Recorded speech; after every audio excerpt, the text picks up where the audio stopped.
desde que la vida apareció en la Tierra hace unos 3.700 millones de años. Se cree que entre 770 millones y 5.000 millones de especies diferentes han caminado, volado, nadado, flotado o se han deslizado por el mundo. Cada una de ellas ha contado con una variedad de herramientas y características que les han ayudado a superar el juego de la vida y persistir hasta el amargo final. Aún así, a pesar de todos los logros que han conseguido las especies, los investigadores calculan que menos del 0,1% siguen en pie, es decir, más del 99,9% de todos los animales que han existido han caído con el tiempo. Lo más extraño de todo esto es que parece haber un número mágico que el 99% de las especies no pueden superar, los 15 millones de años. No se trata de un número fijo, en el sentido de que las especies lleguen a este plazo exacto y de repente se esfumen, sino que casi ninguna especie llega a celebrarlo. En un estudio bastante pesimista, en el que se analizaron diferentes grupos taxonómicos, incluidos prácticamente todos los grupos fósiles de animales conocidos hasta la fecha, los investigadores descubrieron que ni uno solo ha logrado tener una vida promedio como especie de 15 millones de años o más. De hecho, ninguno se acercó siquiera al objetivo. Las especies de mamífero fueron predichas a tener una esperanza de vida de tan solo 1 millón de años. Y si esto es cierto para Homo sapiens, o sea nosotros, entonces solo nos quedan otros 700.000 años más para disfrutar. A pesar de lo corto que pueda parecer, las cifras eran en realidad peores para las especies que se conocen principalmente a través de los fósiles, como los dinosaurios y los pterosaurios, que tuvieron una existencia media de solo 500.000 años por especie, lo que sugiere que, antaño, el juego de la sobrevivencia solía ser aún más difícil. También podemos ver lo difícil que es que las especies se mantengan por un largo plazo, al simplemente observar la vida que nos rodea. El contendiente por el título de la especie individual más antigua existente es Triops cancriformis, que posiblemente ha existido por casi 30 millones de años. Impresionante, aunque no exactamente tranquilizador, dado que era un candidato entre millones de especies para elegir. Ahora tal vez te preguntes, ¿y qué pasa con los llamados fósiles vivientes, como el cangrejo herradura y los celacantos? La cuestión es que no son especies, sino géneros o familias las que han persistido, mientras que las especies individuales de esas familias han ido y venido. Volviendo a la pregunta central de la sobrevivencia de las especies, dado que estamos hablando de especies enteras, no individuos con esperanzas de vida biológicas, la pregunta es, ¿por qué o cómo es que casi nada perdura por más de 15 millones de años? Especialmente cuando las extinciones masivas solo tienen lugar aproximadamente una vez cada 100 millones de años. La respuesta más sencilla es que la vida y la sobrevivencia son realmente así de difíciles. Literalmente cualquier cosa en cualquier lado, en cualquier momento, puede llevar a la muerte. Más en detalle, es que hay tantas formas de extinguirse que, puestas juntas, impiden que la gran mayoría de las especies sobreviva más de 10 millones de años. ¿Para qué decir 15 millones? En realidad, aunque las formas en que una especie puede extinguirse son muchísimas, históricamente la mayoría de las extinciones pueden atribuirse a las mismas causas principales, que en conjunto son responsables de hasta el 99% de todas las muertes de especies. Estas causas pueden ser bastante injustas y difíciles de aceptar, sobre todo la siguiente, donde la mala fortuna ni siquiera debe ser la tuya para que te mate: la coextinción. Básicamente, todos los animales dependen de al menos una otra especie, ya sea para alimentarse, como un oso hormiguero y las hormigas que come, o para protegerse, como una bandada de Dryosaurus que se mantiene junto a un Stegosaurus. Aunque muchas veces estas relaciones, aunque importantes, no lo son todo, sí lo son para algunos, como en el caso de los parásitos que dependen de un huésped para sobrevivir o reproducirse, o incluso en las relaciones habituales entre depredadores y presas. Un ejemplo famoso es el del águila de Haast, que no logró adaptarse tras la extinción de su presa principal, el moa, lo que demuestra la extraña posibilidad de evolucionar hasta la extinción tras hiperespecializarse. El tiempo que tarda la coextinción en eliminar las especies dependientes varía en gran medida. Algunos sucumben en unos pocos años después de que perece su media naranja, mientras que a otros les toma miles. Históricamente, este no era uno de los principales problemas para las especies. Sin embargo, desde el surgimiento de los seres humanos y nuestra tendencia a atacar animales muy específicos, la coextinción se ha convertido en una de las principales formas de extinción para las especies. Hasta un 50% de los animales actuales que se enfrentan a la extinción son afectados al menos parcialmente por ello. Y eso sin mencionar el hecho de que ellos mismos podrían tener otra especie dependiente de ellos, lo que en tal caso podría llevar a un efecto dominó y a la desestabilización del ecosistema. Todo esto pone de relieve lo difícil que es la sobrevivencia para los animales que dependen en gran medida de otro, ya que sus minúsculas esperanzas de sobrevivir descansan sobre los hombros de las minúsculas esperanzas de otro. Aunque no todas las especies se enfrentan a la amenaza de la coextinción, hay otra catástrofe que puede afectar a cualquier especie, incluso las que prosperan en su entorno. Una crisis que viene de dentro, desde los genes, los componentes básicos que describen a cada criatura, incluidos a nosotros. Aunque nuestros genes forman parte de nosotros mismos, ellos, como el mundo, pueden volverse en nuestra contra en cualquier momento. Si existiera un videojuego donde hay una chance intrínseca de que explote sin advertencia alguna, sería más o menos así. El cuento es bastante complicado, ya que los genes pueden perjudicar a una especie de más de una forma, pero hay que tener en cuenta que, para evitar que los genes acaben con tu especie entera, lo mejor es que alcances grandes números. La cuestión es que las poblaciones pequeñas tienen un acervo genético limitado, lo que no solo aumenta el riesgo de enfermedades genéticas, sino que también reduce la capacidad de adaptación de las especies.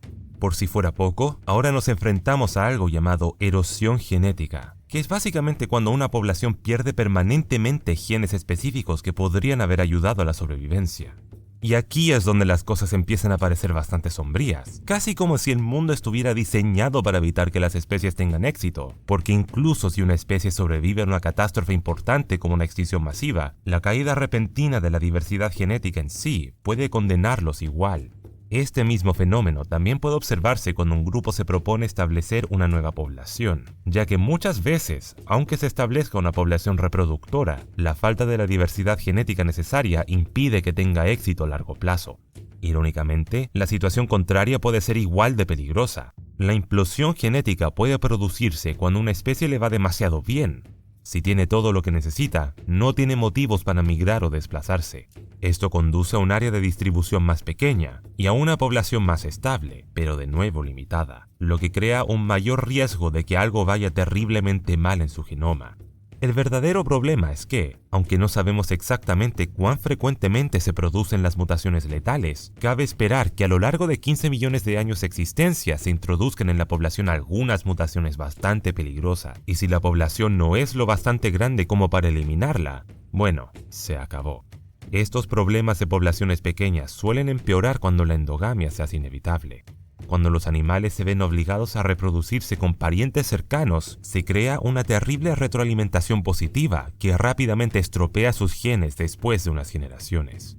Algunos animales bastante famosos han sido víctimas de estos problemas genéticos, como el ícono de la edad de hielo, el mamut lanudo. Hace 10.000 años, los mamuts estaban en problemas, pero aún se reproducían y, durante su declive en el continente, un pequeño grupo consiguió escapar y llegar a la isla de Wrangel. Este terreno debió de ser un paraíso para ellos al principio, ya que albergaba los últimos vestigios de su bioma preferido, y su población podría haber alcanzado aquí los 1000 individuos, pero fue esto último lo que los destruyó. Wrangel es bastante grande, un poco menor que Puerto Rico, pero era chica desde el punto de vista de los mamuts, por lo que entre el tamaño de la isla y el tamaño original de la manada, se enfrentaron a un problema sin solución: la baja diversidad genética.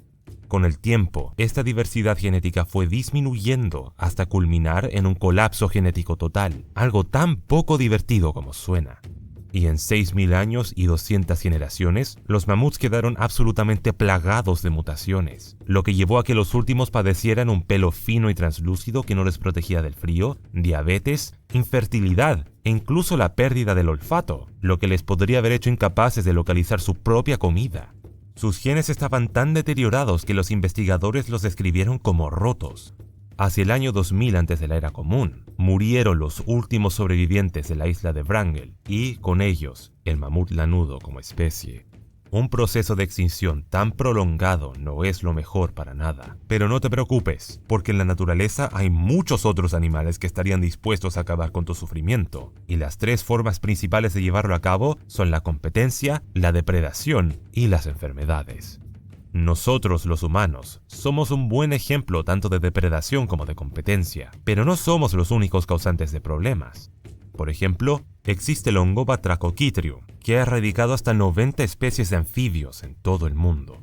Y aunque estas tres estrategias son bastante diferentes, todas comparten un método muy popular, por así decirlo, que es la invasión, o más bien las especies invasoras. Últimamente, la aparición de especies invasoras es cada vez más común, lo que es definitivamente nuestra culpa, pero también ha sido un problema a lo largo del tiempo. Un ejemplo bastante reciente fue el gran intercambio americano, que vio a docenas de animales migrar a través de América del Sur y del Norte durante el Pleistoceno. Muchos de ellos se convirtieron en especies invasoras, que acabaron provocando la extinción de múltiples miembros de la megafauna, mientras que otros, como los ungulados autóctonos sudamericanos, sobrevivieron a la prueba, pero salieron de ella gravemente afectados, lo que no augura nada bueno si recordamos lo que dije sobre los genes y las segundas oportunidades. Tampoco se deben ignorar a los congéneres autóctonos, ya que los cambios más pequeños podrían darles una ventaja vital, inclinando la balanza a su favor. Por ejemplo, la inundación de un valle podría acabar con el 70% de los tigres siberianos, lo que provocaría que los osos los expulsaran de su hábitat preferido, o un buen verano para los lobos podría resultar catastrófico para los ciervos, y así sucesivamente. Incluso durante el Mesozoico vemos claramente cómo la competencia puede impedir que una especie alcance una distribución ideal. Los terópodos de la formación de Morrison parecían estar limitados por la ubicación de otros depredadores. Por ejemplo, el área de distribución de Ceratosaurus dependía en gran medida de la distribución del mayor Allosaurus. También hay que tener en cuenta que siempre hay nuevas especies apareciendo, y por cada especie nueva que surge aumentan las posibilidades de que se pierda el equilibrio entre los animales ya existentes. Aquí es donde las cosas parecen estar de nuevo amañadas para impedir a las especies alcanzar los 15 millones de años, porque digamos que no se llega a ese hito sin saludar al menos a unas cuantas caras nuevas. En el contexto de surgimiento de nuevas especies, cualquier especie que aspire a alcanzar los 15 millones de años probablemente no llegará a la meta, porque incluso si consigue superar todas las amenazas y sobrevivir hasta entonces, es casi seguro que habrá evolucionado hasta convertirse en una especie completamente nueva. Aunque esto tal vez no sea extinguirse en el sentido normal, para el propósito de este video no vale como la existencia continuada de una sola especie. Dicho esto, la especiación no es algo firmemente definido, pero a menudo ocurre cuando una especie se enfrenta a cambios, ya sean los niveles de población, la geografía, el medio ambiente, etc. Y sucede que los entornos suelen cambiar muchas veces en 15 millones de años. Esto también puede variar, obviamente, ya que algunas áreas experimentan cambios extremos en la corta vida de un ser humano, como Chernóbil y las ranas negras resultantes, o durante millones de años. Aunque, colectivamente, casi nunca se ve que un hábitat permanezca estable durante más de 100.000 años. Incluso los bosques o los lagos rara vez superan el 1.000.000 de años. La mayoría desaparecen o cambian radicalmente entre miles de años. Un entorno cambiante a veces conduce a la evolución, pero muchas veces el único resultado que se obtiene es la extinción, ya sea porque el entorno obliga a los animales a trasladarse a un lugar para el que no están bien adaptados, o porque se quedan y son incapaces de sobrevivir en las nuevas condiciones. Y lo que da miedo de los cambios medioambientales es que hay una lista interminable de cosas que pueden hacer que un entorno se altere o desaparezca. Pero, en la mayoría de los casos, es la Tierra o la propia madre naturaleza la que pone estos desafíos. Aunque la Tierra no sea tan hostil hacia la vida como los otros planetas, aún es bastante hostil. Hay partes del mundo donde la madre naturaleza no nos está poniendo las cosas fáciles. Sin previo aviso, pueden entrar en erupción enormes volcanes, estallar mortíferos incendios forestales, comenzar una gran sequía, o volverse el clima demasiado frío y provocar una mortandad masiva, entre otros efectos. En la mayoría de los casos, lo que ocurre no es tan grave como para causar una extinción masiva, pero sí puede tener graves efectos locales, y son estos pequeños sucesos los que realmente cobran factura a lo largo del tiempo. Un estudio ha descubierto que cada año se producen en el mundo unos 7.000 sucesos de este tipo, por lo que en 15 millones de años estamos contando con 100.000 millones de sucesos. Claro, es cierto que una especie no está en todas partes a la vez, por lo que no sufrirá todos estos percances, pero con estas cifras no importa lo pequeña que sea su área de distribución, no saldrá indemne. Lo que es más, no estamos tomando en cuenta los ciclos naturales y los cambios en la naturaleza, que en sí pueden hacer el trabajo igual de bien, solo que por lo general durante un periodo de tiempo más largo. Los sistemas meteorológicos, la circulación oceánica e incluso los movimientos físicos de la Tierra pueden cambiar, y todos tienen un impacto en la naturaleza, y por tanto, en los animales. A menudo se piensa que el último periodo glacial terminó debido a un cambio en la órbita de la Tierra, y sabemos que eso no fue bueno para muchos. Mientras tanto, en el Sahara, los monzones cambiaron hace unos miles de años, convirtiéndolo de un paisaje exuberante y verde a uno arenoso y brutalmente seco, lo que provocó varias mortandades y migraciones. Como ya he mencionado, la mayoría de estos cambios y sucesos son menores y ocurren con frecuencia, y por lo general solo tienen consecuencias drásticas para un área local. Sin embargo, de vez en cuando, un suceso fuera de lo común puede acontecer con tal intensidad y vastedad que conduce a efectos mundiales, lo que resulta en la desaparición de tantas especies que el incidente trascienda un evento de extinción. Las extinciones masivas son eventos mayores, y al igual que los menores, casi cualquier cosa en la naturaleza puede provocarlas, sea algún evento grande o muchos eventos juntos. Y si la historia nos ha enseñado algo, es que a este nivel también se esperan eventos hostiles desde el espacio, que de vez en cuando deciden enviar cosas como enormes rocas que se precipitan hacia nosotros a 50 veces la velocidad del sonido. Teniendo esto en cuenta, estamos bastante bien protegidos de las cosas desagradables del espacio, pero como la madre naturaleza nos puede hacer sufrir, también lo puede hacer el espacio, como le pasó a los dinosaurios. A partir de estas dos fuentes de catástrofes, la Tierra suele sufrir una extinción masiva cada 30 millones de años. Acumulativamente, estos momentos no son una causa extrema de extinción debido a su rareza, aunque son muy buenos para causar una gran devastación rápidamente, y las extinciones más severas, como las 5 grandes, pueden erradicar más del 70% de todas las especies de una sola vez. A estas alturas, ya debería estar bastante claro por qué el 99,9% de las especies no llegan a celebrar sus 15 millones de años. Si observamos algunos de los animales más emblemáticos del planeta, nos daremos cuenta de que, a pesar de que se les considera cazadores o sobrevivientes perfectos, muchos ni siquiera se acercan a los 15 millones de años. Tigres, lobos grises, leones, ballenas azules y elefantes africanos no superan los 2 millones de años.